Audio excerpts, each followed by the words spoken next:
What happens when the self-proclaimed Duchess of Detail can't even get a simple ingredient list right? Today we're diving into Meghan Markle's latest business blunder that has the internet absolutely losing it, and trust me, you won't believe how a tiny grammar mistake turned into a full-blown roast session. But first, let me ask you this. Have you ever paid premium prices for something that looks suspiciously like pet food? Well, stick around because that's exactly what we're talking about today. So here's what happened. Meghan Markle, the former royal who built her entire brand around being the queen of lifestyle perfection, just restocked her flower sprinkles on her American Riviera orchard website. Sounds fancy, right? Well, the internet had other ideas. These aren't just any flower sprinkles, mind you.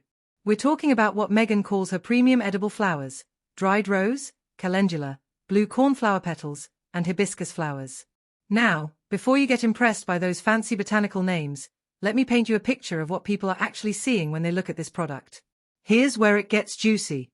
Social media users immediately pointed out that these luxury flower sprinkles look suspiciously similar to, wait for it, rabbit food.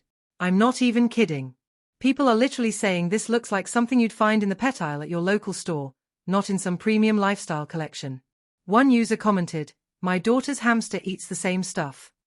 Another said, "Looks like she scooped it off her garden path and threw a label on it." Ouch. But it gets worse. You see, when you market yourself as someone with impeccable attention to detail, someone who would never make the kind of mistakes that even royals make, you better make sure your own house is in order. And that's exactly where Meghan stumbled. Remember how Meghan's supporters always said she had such incredible attention to detail that she'd never make a mistake like Catherine's Photoshop incident? Well, that claim just got put to the test.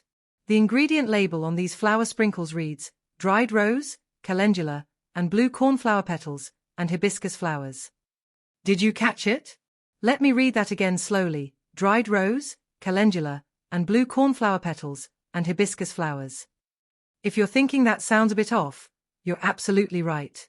The correct version should read, dried rose, calendula, blue cornflower petals, and hibiscus flowers. What's missing? The Oxford comma after calendula. Now, I know what you're thinking, it's just a comma, who cares? But here's the thing, when you've built your entire brand around being detail-oriented, and when you're constantly positioning yourself as superior to others, these little mistakes become magnified.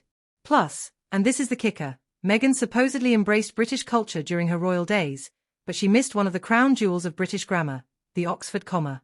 The grammar nerds came out in full force, and they were not holding back. One particularly savage comment read, "Someone with real attention to detail would have written dried rose, calendula, blue cornflower, and hibiscus petals because the flower includes the stamens, duh." Others focused on the overall presentation. "There's more design effort in my grocery list. Is this even FDA approved, or did she just decide vibes equals quality control?" A first-year design student could do better.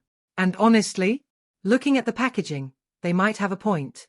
We're talking about ghostly logos you can barely see, bargain bin typography, and overall branding that screams Pinterest fail rather than luxury lifestyle.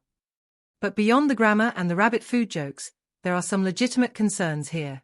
For instance, there's no mention of whether these flowers are organic, pesticide-free, or even safe for human consumption by FDA standards. Are we supposed to eat these? Drink them in tea? Use them as garnish? The product description is frustratingly vague. One user perfectly captured this confusion. Are we snacking, sipping, or summoning woodland creatures? Because right now, the only thing clear is this looks more suited for a bird feeder than your pantry. These are fair questions when you're asking people to pay premium prices for what appears to be, well, dried flowers.